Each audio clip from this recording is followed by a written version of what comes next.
jërë ngeen jëf mbokk yi ñaari waxtu jot na sëkk fii ci Walf TV bismillah ci xibaar tisbaar gi li ci gën a fës te ñu am yéene faram fàccee ko léegi moom wér na Karim Meïssa Wade du bokk ci mbër yi fas yéene xëccoo ngir jotee ci bopp réew mi ci élection présidentielle 2019 yi ñuy dëgmal kilifa yi saytu élection yi ñoom ñoo ko xamle gannaaw bu ñu tënkoo ci article 31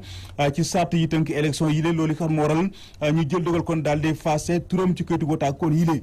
kilifteefu parti démocratique Sénégal daañu daje ci ngoon tey ji ak taskatu xibaar yi lañ ci jublu mooy fësal yoon wi nga xam fa lañ fas yéene jaar ngir gàntal bi la décision ci biir xibaar yi da ngeen ci dégg leeral yi nga xam ne nii moom lañ ci indi gannaaw ba ñu ko faatee boobaak léegi mu toll daanaka ci juróom benn at moom ak Ababacar Diagne ñoom ñëpp doon ay taalibe Cheikh Béthio Thioune njabootu Bara Sow ñu ngay sàkku ci yoon mu def liggéeyam te moo di ñu jàpp Cheikh Béthio Thioune delloowaat ko ci kaso bi moom ak ñett ñeneen ci ab ndaje nag mu yaatu mu doon seex ak taskatu xibaar yi ñoom njaboot gi ñu ngay artu nguur gi ngir ñu xam ne ne la ñuy fexe xam nañu ko seen pexe yëpp moo di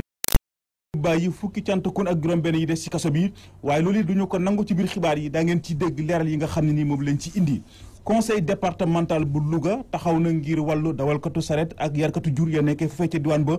lu ci tolloog ñaar fukki tonn ak juróom ci aliment moom lañ leen baaxee muy lu sàmm si rafetlu ci biir xibaar yi daa ngeen ci dégg leeral yu tukkee ci kii di Omar Kayre ba mbokk yi li mooy li gën a fës ci bopp xibaar yi yéen mbokk yi saxoo dégloo ko seetaan Walf TV asalaamaaleykum.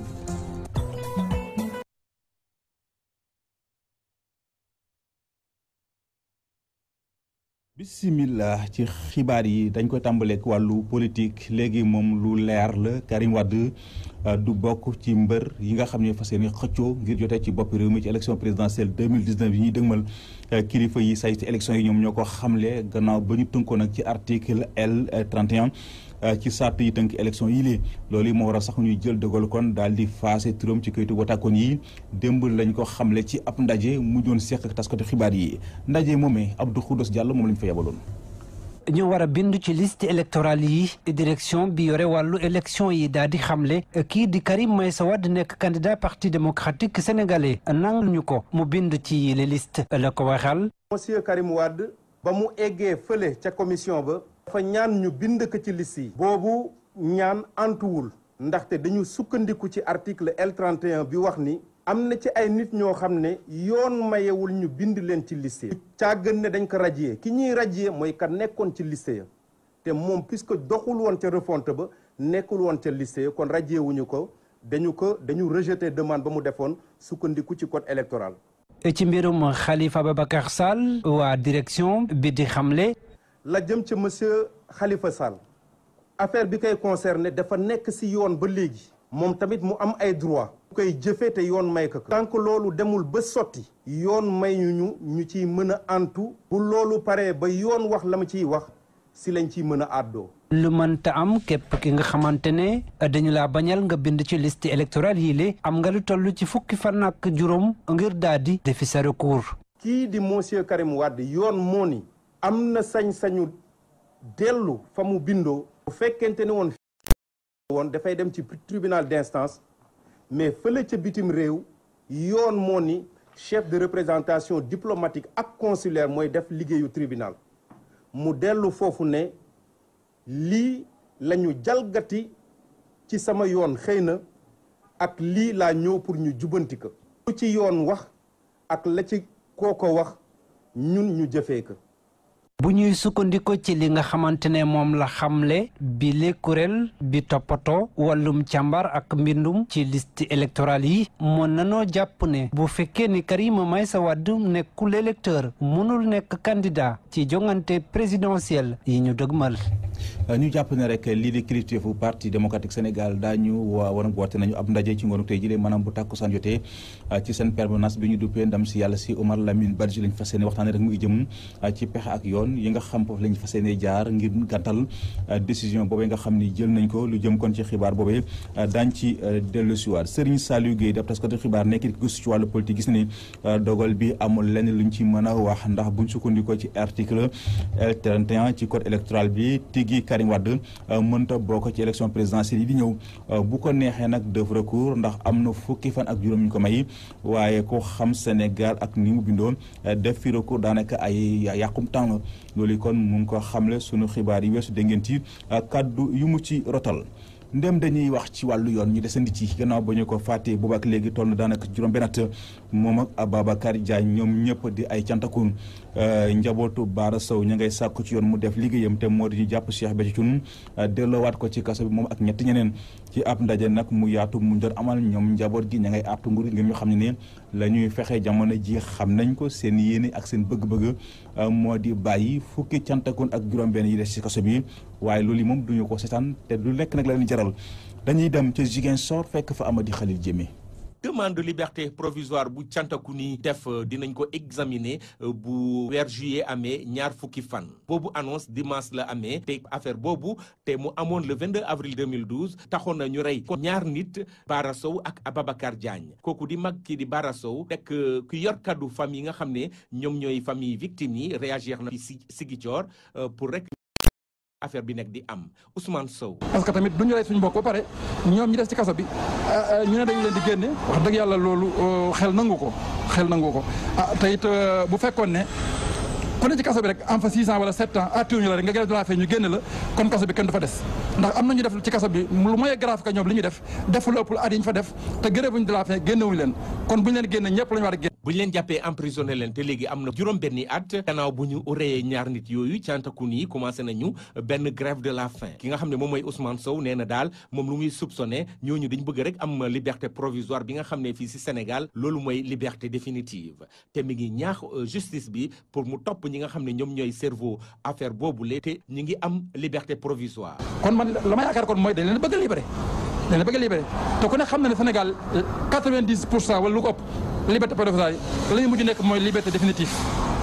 rarement nga gis ku ñu génn ci kaso bi liberté provisoire mu delluwaat ci kaso bi kon nag dina avertir ñëpp opinion publique bi national ak international ñëpp ak nguur gi ak ñi ko yor ak ñëpp ne leen su fekkee bëgg nañ jàmm am ci réew mi nañ doxali yoon ndax it bëgguñu ñun ñuy am ay problème ak nit ñi te nag mënuñoo toog suñu mbokk ñu rey ko gas ko suul ci gën a reen bu ñaaw bi doom yi nekk fii di ma laaj seen papa ñoom it ak ku nekk xamuñ lii fi demee ba pare ñu xëy génn leen ñu ne ci mbedd yi dox duñu romb loolu moom mënul nekk. ministre bu yor wàllum justice ku di Ismaïla Madior Fall yëkkatiw na kaddu pour rek ne dinañu fexe daal ba juger ñi nga xam ne ñoom ñoo bokk ci affaire boobule pour moom rek soo gisee loolu yéex parce que affaire bi dafa doon affaire bu graaw Amady Khalilou Diémé moo doon jokkoo ak yéen fii ci Ziguinchor pour la radio télévision Walfadjri. fukki fan ak juróom-ñeent ci weeru sulet wi ñu nekk ci lay dogal àtte bi di root mu soxal mbiri imam Ndaw ak ñoom yóbbu ay mbokk ay jege ñaaleem kon abal ab ndaje ci Thiès di sàkku ñu bàyyi imam Ndaw ndax la ñu koy tumal doonu ci dara imam Moustapha Kayre moo wax ci seen kàddu ñu teewlu ko ci micro Ibrahima Ndiaye. wax naa ne képp ku teew ci procès bi topp ko ci tàmbaliment ba biñ ne yegg na amul dara looy yëgee ne naa ndeke imam Aliou Ndaw lañ ko doon tuumaal moo ko def waaye la nga cay jàppe yëgee ko ci nekk daal dafa set wécc ci bépp tuuma boo xam ne teg nañ ko tuuma nag du fi gan yàgg na fi hadisul ifki ñun ñëpp jàng nañu ko tuuma yàgg na fi waaye alhamdulilahi rabbil alamin xamee ni ba ñu demee ba ca mujj ga wér na ci bopp ñëpp ne imam Aliou Ndaw deful waxul yëgul tinul wax naa ni koo xam ne dañ laa tuumaal ne na nangam yaa ko def jàpp ay mbokk yoo xam ni yaag ñoom yéen nañu boole tuumaal leen te ñooñu ñu jàpp amul kenn koo xam ne jàngal nga ko ci amul kenn koo xam ne yar nga ko ca ñoom kuñ ci laaj ku nekk ci kanamu tribunal la ngay wax mooy xaw ma ko dégg naa turam waaye miinu ma ko amul wax nañ ko miraaran ay yoon yu bari moo ñu jàngal moo ñu yar te wa ma shahidtu illa bi ma alimtu di ñu seede mukk lu ñu xamul wallahi imam Aliou Ndaw ku set wecc la ci lépp lu ñuy tuddee tuuma ku set wecc la ci lépp loo xam day aju ci toroxal doomu aadama moo ñu yar moo ñu jàngal waaye musuñ koo xam ci lu dul sell moo ñu yar moo ñu jàngal waaye musuñ koo xam ci lu dul yar ak njaboot jàngal leen alquran yeewi leen kenn ku ci nekk dem defi la mu bëgg ci wàllu diina ñi sampi daara ñii commerce ji kenn ku ci nekk la nga war a nekk nga nekk ca te diina nangu ko ngor nangu ko loolu nañu xam ci imam Aliou Ndaw nee naa ñett yi nañu min ci moom ba jàng alquran jiite jaami yàlla yi ci jàkka yi yar ak njaboot bay dundee lii nañu xam ci moom leneen lu ñu wax ci moom lu mu nag dañuy gëm ne rek tuuma la ñu ngi leen di ñaan yéen ñi nga xam ne sa tabarakallahu yéen la yàlla teg ci bopp réew mi rikk waaye bàyyi leen imam Aliou Ndaw mu delluwaat ci daaraam bàyyi leen imam Aliou Ndao mu delluwaat ci daaraam réew mi soxla na ko ci orientation yu am solo yi muy def ñu ngi leen di ñaan ñu bàyyiwaat imam Aliou Ndao mu delluwaat ci daaraam continué waat liggéeyam. Njaayeen fa la ñuy jëm ngir ñi fa xamul ab gox la boo xam ne nii ma nga nekkee fa la ci diwaanu Touba askan fu dikkee jafe-jafe yi nga xam lu ñu faral di jànkonteel ci wàllu ndox tey ji woon ne li ko waral nag moo di waa fondation appel 221 ñoom ñoo leen baaxee ab ñoo leen gasal ab teen bu bees teen boo xam ne ni teen bu dëpp ak jamono muy nag loo xam ne ni askan wi ñu ngi koy rafetlu ni mel tamit moom la ñu def ca CEM bu Gaynde Fatma dañuy dem ca Mbàkke fekk fa Modou Makhtar Sarr. Mbàkke commune la bu am ay jafe-jafe yu tar jëm ci wàllum jur waa fondation 221 jóg ngir jàppale askanu Njaayeen ak waa CM Gaynde Fatma defaral leen ay puits moderne koppari ñu koy xayma ci ay millions. tey ñu ngi fii ci CM Gaynde Fatma bu Mbàkke doon fi def inauguration puits moderne bi nga xam ne tey réalisé nañ ko. comme ni ma ko waxee am na fondation 221 ba mu commencé ba tey pratiquement ñu ngi ci mais juróomeelu teen boo xam ne pare na yëpp ñu dox ñu xam ne fondation 221 mi ngi fii pour jàppale askan wi pour jàppale santé bi pour jàppale éducation pour jàppale li nga xam ne nii mooy néew gi doole ñi nga xam ne seen loxo jotu seen ginnaaw. Mbacke Xewar Ndiayeen fondation 221 moo fi ñëwoon doon ubbi si teen bi tey teen bii ñu ñëw fii tey mooy suñ juróomeel bi teen te bu soobee yàlla yamuñu fii bëgg nañ koo def feneen ak feneen ak feneen. mu di ay action yi ñi ñu ko defal rafetlu bu baax. Gaynde Fatma dafa nekk école boo xam ne nii 2340 élèves actuellement ñi ngi fi ñoom ñoo fi nekk te ñu ci bari nag Touba la ñuy jógee dañuy fi passer la journée maanaam fi la ñuy yandu teen bu mel nii nga xam ne ndox mu neex la suñu borom dafay def barke ci seen i mébét. kon lii ngeen def rëy na ci ñun lool neex na ci ñun lool bég nañ ci sant nañ ci. lii ngeen ñu fi defal nag tey ñun jigéen ñi de kontaan nañ ci ndox mi neex na lool ni ngeen ko doxalee rek baax na ci lépp daal. day doon lu am solo ci dundu doomu aadama doon lu am solo ci ab julit ndax ku amul ndox doo mën a sell te ku sellut it doo mën a julli waxtu juróom kon ndox lu am solo la koo xam ne kii ne sa liggéey da nga koy yëkkati jëme ko ci ndox kon yàlla moo mën a fay te dana la fay. fondation 221 mii di yëngu ci wàllum njàng ak njàngale ak wàllum paj ak wàllum dimbale néew gi doole yi am na yeneen projet yu muy taxawal jëmale ko ci daara yi nekkee ci département bu Mbàkke nga xam ne seenu lim daanaka romb na junni. jaajëf Mamadou Makhtar Sarr conseil départemental bu Louga taxaw na ngir wàllu dawalkatu sareet ak yarkatu jur ya nekkee foofee ci diwaan ba lu ci toll ak ñaar fukki tonnes ak juróom ci ay aliments moom lañ leen baaxee muy lu sàmm ne aliment bii daal dafa dikk ci waxtu wi nga xam ne ni ci lañ ko soxlaa tigi dañuy dem ca Louga fekk fa Omar Kayre. ñaar fukki tonnes ak juróom ci ay saagu aliment de bétail ñu jagleel ko éleveurs yi ñi nga xam ne ñooy borom charrette yi ak ñiy yëngatu ci wàllum yarum jur ki ko def nag di conseil départemental de Louga mu am ci jamono joo xamante ni daanaka jur gi dañoo am jafe-jafe lool ngir am lu ñu dundee. président de la République daf ñu instruire pour ñu jàppale askan bi nekk ci wetu askan bi loolu rek la moo tax tey ñu jël benn montant ni ñu koy defee toujours rek tey nag ñu jëm ci wàllu élevage. ak nit ñi nga xam ne ñi ngi yar jur ci waxtu wi ñu ni kon nañ leen jàppale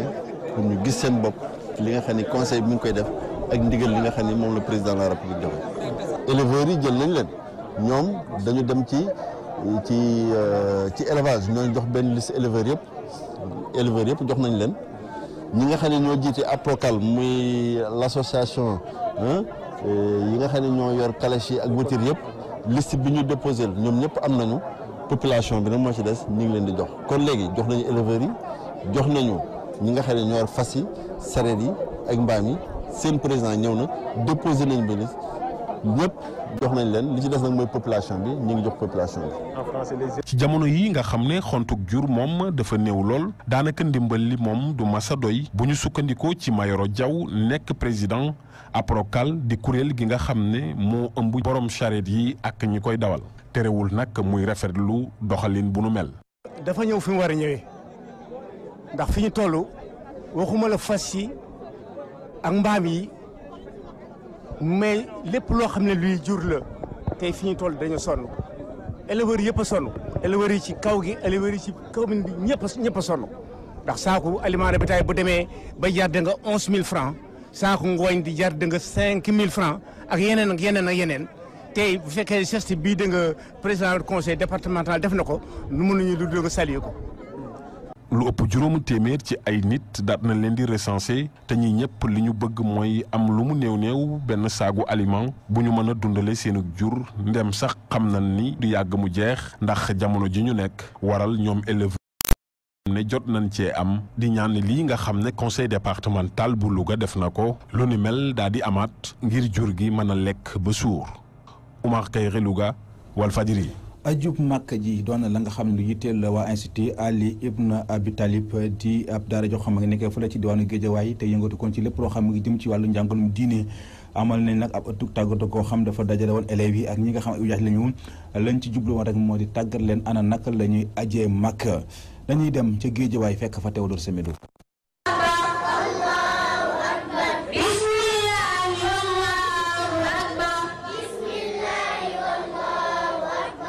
ngir yombalal jullit yi aji màkk bi nga xam ne bokk na ci juróomi ponk ci diine islam institut imam Ali Ibn Talib bu nekk diwaanu Géejawaay amaloon na benn bés di jàngal ay ndongom ak ay ujaaj nan lañuy ajee màkk. tey dañu organiser jàngal xale yi nu ñuy ajee màkk tey ñu am programme jàngal xale yi nu ñuy ajee màkk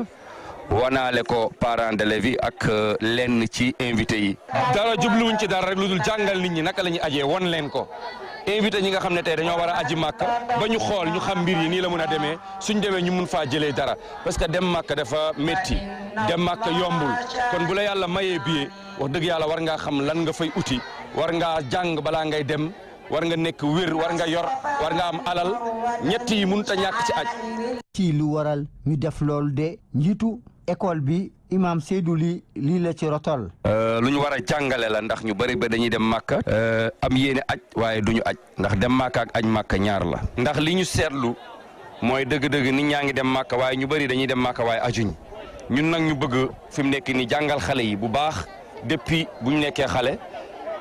ñu xam naka la ñuy ajee. wan waa dëkk bi jàngal leen xam ne ne l'islam lépp nit ki da koy jàng depuis bu mu nekkee ndaw ndax al ilmu fi sigar ka naqs fi lxajar. ñi nga xam ne dañ ko doon jàppale ci jëfin boobu ñoom tamit di ko rafetlu. إننا في غاية السعادة ونشكر فضيلة الشيخ سعيد لي على تفضله وتكرمه بدعوتنا لحضور هذا الحفل الكريم الذي هو تجسيد عملي للركن الحج. ñi faat boobu de jot nañ ci def ay ñaan ngir jàmm ak dal sax ci dëkk bi.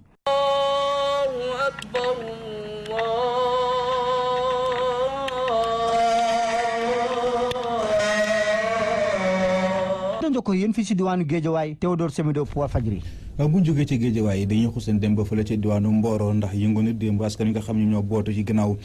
kuréel gi ñaan plateforme Mboro SOS ñoo booloo ñoom ñëpp wàcc ci mbedd mi yëngal la ñu ñaaw rek bokk na ci seen suuf si nga xam ne nii anam bi ñu ko daggee ci atum 2002 daanaka daf leen xañ lu bari gannaaw loolu gis nañ ne Mboro amul benn jumtukaay bu baax bu fa ne seen xale yi liggéeyuñu ay jafe-jafe daal yu tar moom la ñu jànkonteel fële ci diwaanu Mboro Mboro googee fa la ñu jëm fekk fa Ibrahima Ndiaye. plateforme bi ñuy woowee Mboro SOS ñoom dañoo wàcc ci mbedd mi ngir jéebaane rek ak wone coono yu métti yi ñuy dund ak tamit ñàkk infrastructure de base bi nga xamante ni nemmeeku nañu seen commune bi dara amu ko ci waaye tamit ñu ngi ñaax état bi nañu daggee woon seen commune bi ñu xoolaat ko Njaga Njaay moo yor seen kaddu. jafe-jafe bi si jëkk nag mooy wàllu suuf ñëpp xam nañ ne Mboro xat na ay réserve foncière am jeex na te Mboro macha allah magaay bokk na ci magaay yu dëkk yi gën a gaaw ci Sénégal. daanaka juróomi dëkk dong ñoo ko jiitu ci wàllu màggaayu dëkk muy Dakar di Touba di Thiès di Mbour di Kaolack Mboro mooy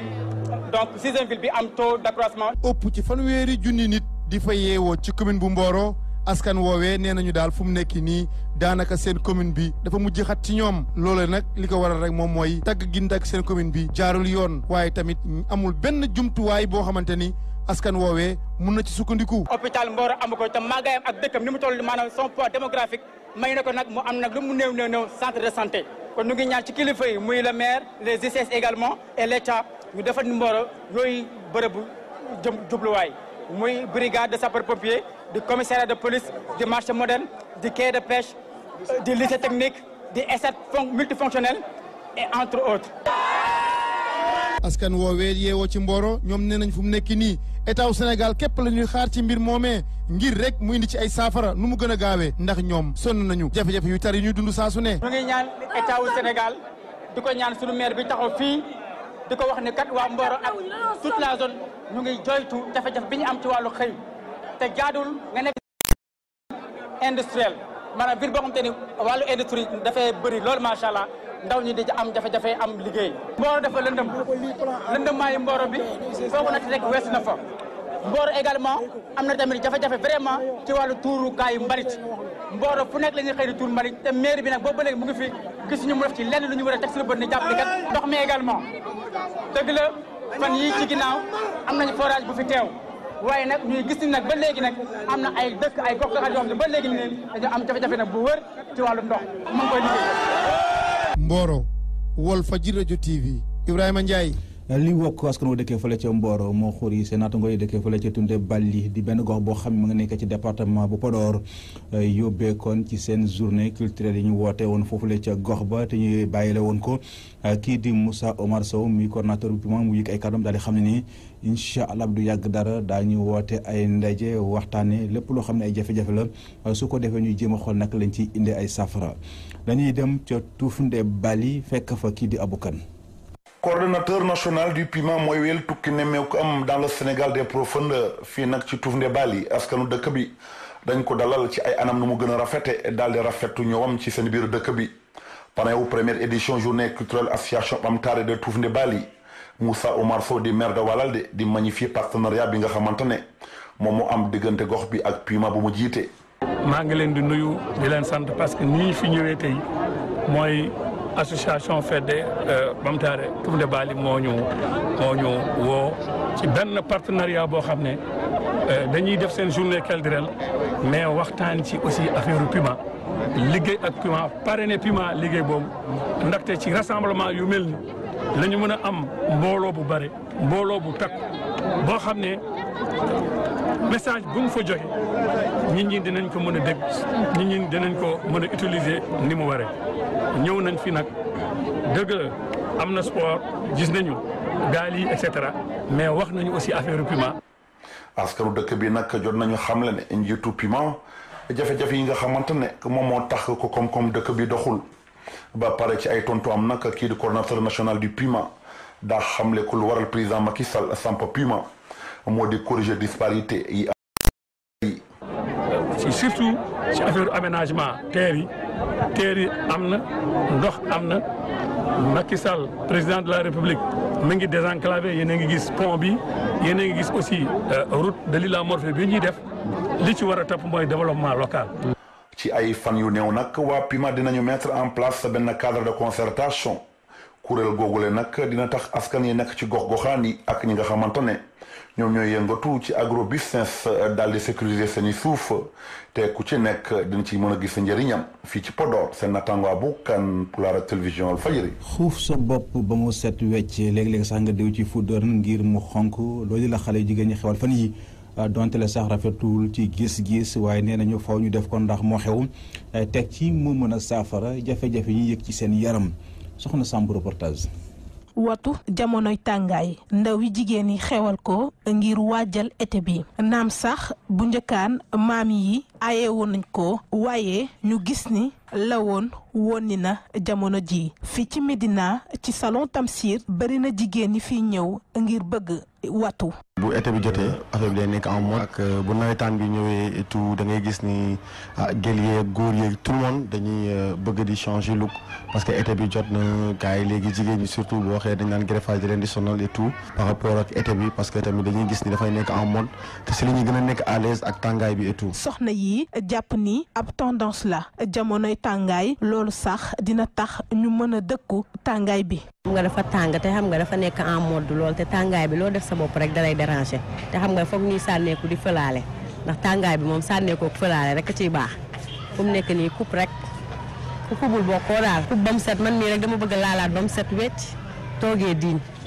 daal di laal sama tent. wattu niki tànt nekk lu soxal jigéen yi ci tàngaay bi. passage sa xale jigéen yi nekk di tent. waaw coupe moom moo ci gën a neex moo ci gën a simple gisuma ci benn jafe-jafe moom neex na trop ci tàngaay bi. mode la. mode wala tendance wattu ci jamonoy tàngaay bari ndaw yu ko faral di def ñenn ñi ci ñoom sax di faral di ko tànt muy couleur yi ci faral di diw ngir mu gën a rafetal seen bopp ci tàngaay bu metti bii. jërëjëf soxna Samb ñu ngi lay sant di la gërëm jëf jël wala liggéey fayu bu ñu deful ndànk dina won ne ci Afrique watina fii ci Sénégal tegee lépp ci sëriñ léegi misaal gi moo di coupe du monde bile ci jamono ji nga xam ne tubaab yaa ngi liggéey saa su nekk ngir mën a def jaloore ci coupe du monde bile ci jamono joojule africain ñoom ñu ngay jël ay buxaabakat wala ay sëriñ yóbbu leen ci mondial bi yaakaar ci ñoom ñu jox leen ndam muy nag loo xam ne ni askan wi rafetlu wuñ ko benn yoon Xaji Tigi Danke Ba reportage. équipe football africain yu bëri dañuy boole ballon bi ak njibar mi fii ci Sénégal nekk na ab gëm-gëm bu ñu bëri di def ñu bëri nag di ñaawlu nu ni mel ñu jàpp ni sëriñtu bi amu si place. mais 63 féticheurs bu ñu amoon te gagné wuñu nga xam ne loolu amul bokk ci football. depuis bientôt 100 ans ñu ngi wax toujours xonjam ci football te Sénégal mosu jël benn yoon coupe d'Afrique Afrique mënu jël coupe du monde te xonjam fii ci Afrique rek lañ ko xamee. nañu dem entraîné ji dëgëral seen yaram football gagné moo gën ñuy wax ay affaire xonjam yooyu. wóolute xar fa xuufa yi moo tax ba joueur yu bëri duñu dem fu sori si gis-gis ñenn ñi. dañu war a gëmloo nit ñi ne ñax mooy jëriñu da ngay football ci terrain bi wane ko pour mën a gagné espérer gagné. yeneen équipe yi ñuy footballal ay tubaab la ñuy doon xamuñu luy loolu te vraiment ñoom rek ñooy gagné donc léegi daal foog naa ne ci football bi c'est une science exacte. ba nga xam ne léegi ay affaire mystique am fa place. wante su loolu weesoo njibar mi fii lañ ko fekk te fii lañ koy bàyyi si kàddu ñeneen. mystique fu ne la nekk mystique mën nga koo def da nga bañ a wax joueur yi sëriñ bi nee na sëriñ bi nee na sëriñ ñaan rek laa am sëriñ bi yàlla du yoneen mais na fii ñëppay mystique moom mystique moom kenn mënu ko jëndee si lenn kenn mënu ko jëndee si football ñun moom la ñu gëm moom la ñu def moom la ñu doxee man damay xëy di sangu rek. sëriñ yu bëri yi ñu yóbbu ci coupe du monde bi ubbi na coow bu bëri naamkat am nañu ci ànd wante ñu ëpp ci ñoom ñaawlu nañ lu ni mel ndaxte nee nañ amul woon benn njëriñ kon kat ñu jëloon coupe du monde bi. des ba tey ci wàllu coupe du monde boobu le Sénégal nag gannaaw ba ñu ko éliminé ci phase yu njëkk yi Sénégal daal ci bëri dama ne di daanaka daal dañoo dudd coupe du monde bi le ndax nee daal gisatuñu ci wala safatu leen dara. ci jamono ji la nekk ñi nga xam ne ñoom dañoo sopp football ñoom nee nañu bés bu yàlla sàkk ñu ngi wéy kon di dund lii di bile mondial ñenn si ñoom ñu teewlu leen ci micro soxna Mamou Diaby Gass. donc siiwul waaye par rapport ak mu njëkk nañ ko doon siiwul rek quoi xam ne dara jaral yàq seen liggéey xam nga dem seetaan ko ndax Sénégal gars yi ñoo ngi ko siiwul actuellement Sénégal bi toog xam nga ñu bëri ñoo décoration wu quoi loolu rek. mënoom ci laa bokk wax dëgg yàlla. maa ngi continuer suivre mondial bi ndax moom bëgg naa ay affaire football quoi. mais tamit on est un peu déçu par rapport ci équipe bu ñu gis quoi parce que ñun xaaruñu woon ne dina dem ba mujjee fii nii parce que équipe bu ñu yor nii ñun foogoon nañ ne instant dinañ dem ba final mais instant bi moom découragé nañ quoi. mooy loolu quoi ñun daal dañuy seetaan football. ñun moom ñu ngi koy woy di suivre ndax dañoo bëgg football ñu ngi woy di ko suivre mais amuñu jot nag dem di ko seetaani mais ñu ngi koy suivre bu baax a baax ndax léegi application yeeg. di déglu rajo rek ci lañ koy kal mais amuñu jot daal dem di ko seetaani ji mag Sénégal rek lañ daan dem di seetaani moom dañuy dagg suñu liggéey dem seetaani ndax jaral nañu ko mais bu dul loolu moom yi ci des moom non jaraluñu dem di seetaani rawatina biñ ñu dóor. mondial bi maa ngi continuer di ko suivre ak déception bu mag nag tamit parce que ay amateur foot lañ waaw suñu équipe toog na mais ñi ngi continuer di seetaan mais tamit am nañ lu ñu naqari trop nag ndax wax dëgg yàlla ñun équipe bi ñu yore. ci mondial bii nii waxuma la génn 8e de finale mais mënoon nañu sax indi coupe bi fii nii Sénégal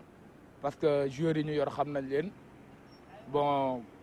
am nañ talent ñoom ñëpp ci ay club yu mag la ñuy fubal vraiment waroon nañ mën a gën a wane seen bopp ci fi ñu leen xaaroon ñu yóbbuñu fa mais vraiment déception bu mag a mag a mag a mag a mag. du ma kontaan sama morom du kontaan kenn du am lu la neex bu fekkente ne bii dëgg rek nga bëgg a dégg mënoo seetaan ay équipe bu jàmbur ñuy prouver di football te yow nga am équipe yu man équipe yooyu foop mu leer na la sa équipe toog na ngay suivre beneen équipe tamit da nga koy def rek pour plaisir mais neexu la bu ñu sañoon tey que Sénégal day qualifié voilà ñu continuer ambiance bi ak suivre ko voilà même bu dul dara sax nga egg final Sénégal mënoon na jël coupe bi. jërëjëf soxna Fatou Bintou Diouf kon ñu ngi koy sant di ko gërëm mbokk yi kon ci foofule ci la ñuy tàbbis ak yéen ci ñaareelu xaaju xibaar yi benn ponk la te mooy li ci yéenekaay yi ki ko nafar Abdoulaye Bopp la. dal leen ak jàmm candidature Karim Wade maanaam bokkam ci élection présidentielle yi ñu jëm daanaka tàbbi na ci géej bu ñu sukkandikoo ci direction générale des élections di ñu fàttali ne Karim Wade ñaanoon na ngir bindu ci liste électorale yi waaye boobu ñaan mujjuta antu bu ñu sukkandikoo ci article L31 bu code électoral mi wax ne am na nit ñoo xamante ne yoon mayewul ñu bind leen ci liste électorale yi gannaaw daan ya tegu ci seen ndodd te Karim Wade mi la ci la bokk Walf Quotidien candidature am weesoogul bu ñu sukkandikoo ci direction générale des élections mi wax ne ba tey yoon may na Karim Wade sañ-sañ maanaam dellu fa mu bindoo ngir xamal leen ne dañoo jalgati sama yoon dañ maa xañ ma bokk ci élection présidentielle 2019 yéen cabinet su boobaa yoon dina ko leeral direction générale des élections xamle ne ku doonagul électeur munoo doon candidat yéen cabinet Le Quotidien munatul bokk ca ñay dagaan batu askan wi moom Karim Wade lii di article L31 bu code électoral moo fa jaar ca la direction générale des élections sukkandiku ngir gàntal candidature Karim Wade Vox Populi di ñu xamal ne ba tey Karim Wade mile candidature am weesoogul ndax mun naa delluwaat ca ambassadeur bu Sénégal ba ne ca Koweït yéen kab li ñu xamal ne article L31 bu code électoral moo ko xañ les échos di ñu xibaar ne candidat PDS bi di Karim Wade daanaka bokkatul ca élection ya waral PDS ci jamono ji ña ngay fippu fagaru nañu ngir jàmmarloog nguur gi direction générale des élections daal di xam ne Karim Wade am na lu tolloog ñaari weer ngir mun a jébal yoon recours am maanaam ngir jëmmalaat candidature am l'observateur ne fichier électoral bu Karim kenn gisu ko doon lu mer lool libéraux yi bu ñu sukkandikoo ci docteur Cheikh Dieng mi ñu dénk wàllu élection ci PDS xam le ne dañ ci amal ndajeb daar te ji ci talaata ji bu dee ci wàllub yoon daañu jëflanteek nguur gi docteur Cheikh Dieng ne dàquñu ba kalaame ci yoon bi le dossier ca cour d'appel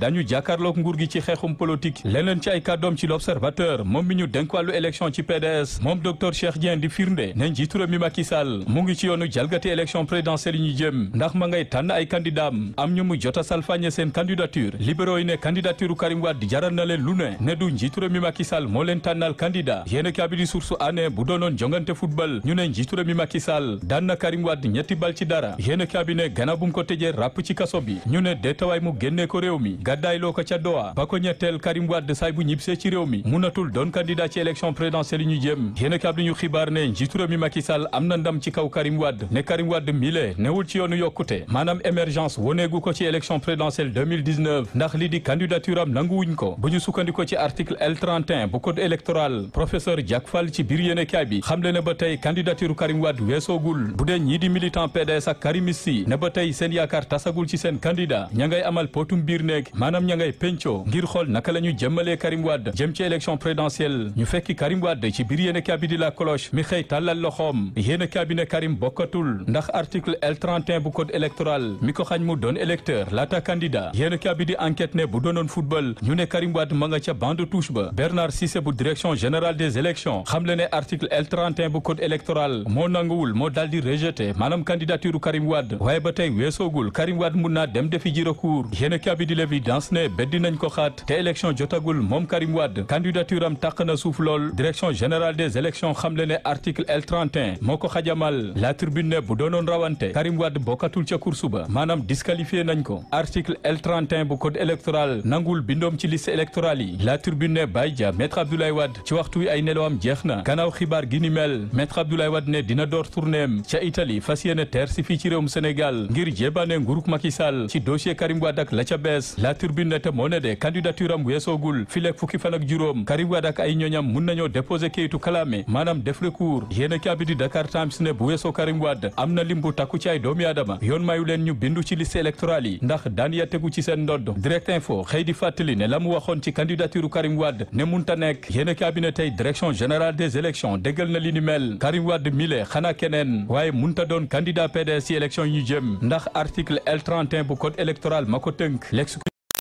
Karim Wade ana kan mooy doon plan B bu PDS yéen cabinet xëccoo ga nar naa tar lool ci ki fas yéene samp ndëndam ci PDS ngir dagaan batu askan wi libération ne ñi ma leen bëgg a limal amaguñu liberté bu ñu sukkandikoo ci procureur spécial bu CREI mi xamle ne Karim Wade Bibo Bourgi Mamadou Pouy Evelyne Delart ba ci Mbalo Thiam képp ku ci wàccewul ak alamaan ga nga war a fay procureur dal dina sàkku ci policiers yi ne ci aéroport ba ci frontières yi ñoom ñeenti ñi le ku ci teg tànk ci réewum Sénégal ñu ne la nuus jàpp Walf Quotidien dossier Khalifa Sall ci élection présidentielle yi ñuy jëm bu ñu sukkandikoo ci direction générale des élections mi xamle ne Khalifa Sall ndax dina doon candidat am déet munaguñ cee addu ndax dossier am antoogul jawri gi ñu denk wàllub yoon di Ismaïla Madior Fall ay kàddoom ci Le Soleil xamal askan wi ne haute cour de justice bu CEDEAO setalul benn yoon Khalifa Sall te dogal ga mu jël taxul Khalifa Sall génn ci kaso bi yéen a kabiri sur quotidien dogal gi ni mel ndax nguurug Sénégal dina ko jëfeem déet coow laa ngi ne cobboo ci ndoddu njiitu réew mi Macky Sall professeur Maurice Soudieck Dione bu université Gaston Berger bu Saint-Louis xamle ne dogal gi cour de justice bu CEDEAO jël ci dossier Khalifa Sall rafetul benn yoon ci derub Sénégal kii di Momar Seyni Ndiaye di taskatu xibaar joxe na ci xalaatam gis ne gëdd bi Sénégal amoon ca bitim réew mun na fee jaare wàññeeku mun na fee jaar na saxal suñu démocratie yéen kabiri sad ne tey ma wax leen gaynde gi gën a ràññeeku ci coupe du monde bi yéen cabinet moo ne de ñu bari ñu ngi jàppoon Sadio Mané waaye ci bile mondial Youssouf Sabaly jot naa fay Sadio Mané moom Youssouf Sabaly moo ca gënoon a ràññeeku yéen kabiri suñu lamb ne ñaari mbër yi kenn ku nekk ràññeeku na fa nga wutali ngir dooleel sa cumikaay yéen cabinet Eumeu Sène wutali na Badiana wutali na ay mbokkam yéen cabinet bu dee Bombardier roi des arènes ma ngay wër usuy ci jamono ji ngir dooleel ay cumikaayam yéen kabiri suñu lamb ne combat gi ni mel bu yeesoo bëre ba nar naa bari lool xarfa fuufa. jërëjëf Abdoulaye ñu ngi lay sant di la gërëm di sant mi di gërëm bu baax a baax mboolem nit ñi nga xam ñu jàppoon ci xibaar yi ba muy yemb kon mbokk yi ñu ngi leen di sant di leen gërëm di leen ñaanal mucc gu sax te ànd ak xéewal yàlla na ko yàlla tuur ci askan ak sunu gaal ñu yendoog jàmm.